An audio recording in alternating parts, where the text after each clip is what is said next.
अस्सलाम वालेकुम मेरे प्यारे पाकिस्तानियों। आज मैं आपको बताना चाहता हूँ कि इकरार और हसन की चीखें आसमान पर गूंज रही हैं। उसकी सबसे बड़ी वजह यह है कि सच कड़वा होता है। वहाँ पर ये इस्लामाबाद एयरपोर्ट पर पहुँचा तो वहाँ पर अफसर ने, जो इमिग्रेशन अफसर है एयरपोर्ट पर, तो उसने दूसरे को कहा, किसी और बंदे को जो साथ पासपोर्ट चेक करा रहा था उसको कहा, इसकी भी हालत उस तरह होगी जिस तरह जवाद हसन की हुई है। फिर उसके बाद बस ये कहना था उस अफसर का, इसके पास इतनी भी बर्दाश्त नहीं इस बंदे के पास। खुद सोचे कि चीख उठा, बार बार कह रहा है, तूने से कहा क्यों कहा? उसने कहा ये मेरी ज़ाती राय थी, बेशक मैं अफसर हूँ लेकिन मेरी ज़ाती राय थी कि इस बंदे के साथ भी ऐसे होगा, इसकी सियासत ख़त्म हो जाएगी। बाकी भाईजान, ये इकरार हसन झूठा बंदा है, मैं आपको साबित कर के दिखा सकता हूँ। इससे एक बार मेरा भी वास्ता पड़ा था। इसने जो टीम लगाई हुई ने सरेआम, एक बार मैंने भी इसे कॉल की थी तो इसका नंबर बंद जा रहा था।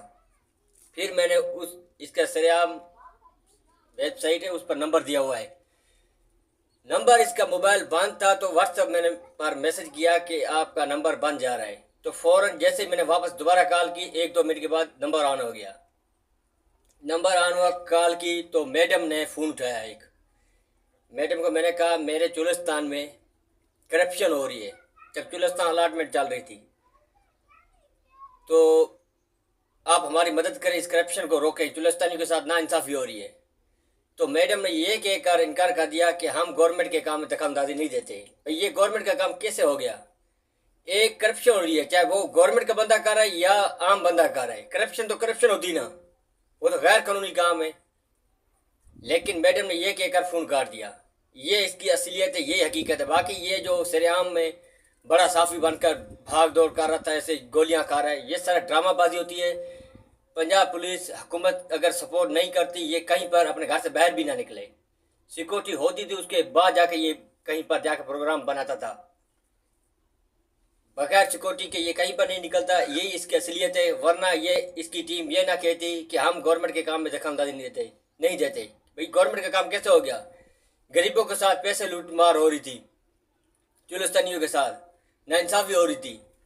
मैंने कोशिश की, मैंने कहा ये सरेआम इकरार हसन एक बहुत बड़ा आदमी, जिस तरह दुनिया बाकी लोग समझते हैं इस तरह मैं भी समझता था कि ये हमारी मदद करेगा, चलो करप्शन कम होगी। गरीबों के पास तो पहले भी पैसे नहीं, वो तो 50-60 हज़ार से साल हो 50-60 साल हो गए, वो तो पैसे भर भर के पहले भी बर्बाद हो गए।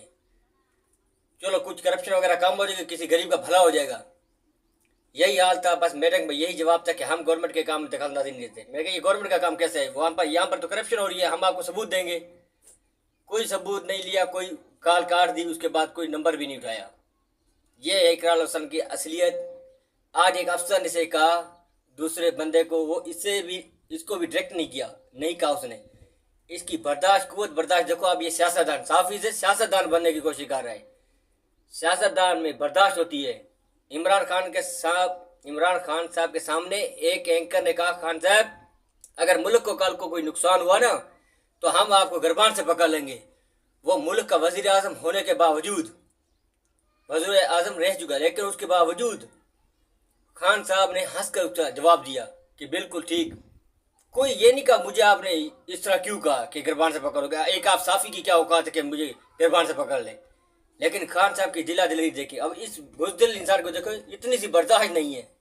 ठीक है वो अफसर है, अपनी जगह है, एक ज़ाती राय तो रखता है वो। उसने बंदूक तो नहीं उठी, यहाँ पर कोई गन तो नहीं उठी, उसने एक ज़ाती राय दी कि भाई इसकी भी हालत ये होगी। तो हालत किसकी नहीं हुई? नवाज शरीफ की देख लें, शहबाज शरीफ की देख लें, जरदारी की हालत देख लें।